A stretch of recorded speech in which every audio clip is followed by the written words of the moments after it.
Guys, natawa ako nitong taong to ba, itong nag-comment sa video ko.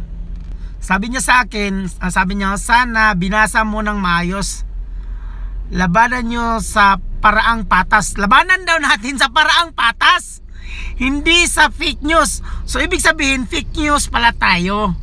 Kaya pala daw tayo idemanda kasi naghasik tayo ng fake news. Sabi niya, ha?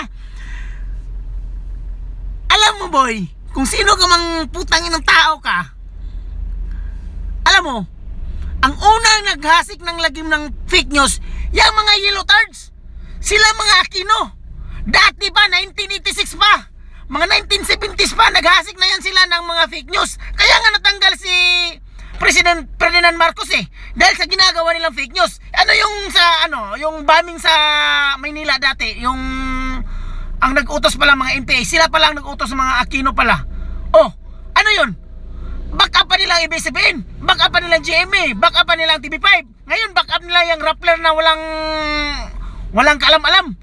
Wala namang dignidad yan Ako hindi ako nagbabasa ng mga news ng Rappler kasi walang dignidad yan. Hindi totoo yung mga news na. Sila ang fake news boy. Sa totoo lang, alam mo ba anong ginagawa lang yun ngayon ng mga Duterte at saka BBM? Hindi yan fake news.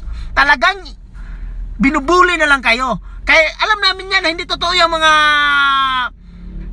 pinupost dyan sa mga BBM at saka talagang niloloko kung sa Bisaya pa, gibugal-bugalan na lang mo doy. Gibugal-bugalan na lang mo sa mga tao. Kasi sanay kasi kayo sa mga fake news. Ngayon kayong tinitira kayo ng fake news, kayo na yung aalma. Ha? Wag kayong ganyan. Kung gusto mong patas, labanan mo rin kami sa fake news. Labanan nyo kami dito sa fake news. Fake news din tayo. Alam namin yung fake news niya na isasampahan kayo ng kaso. Sasampahan ng kaso. Fake news yan Alam namin yan. Sa totoo lang. Pinapatulan lang namin yan kasi para tingnan natin kung sinong di ba? Ngayon, nagagalit kayo sa mga pinaggagawa nyo na gibugal-bugalan na lang mo.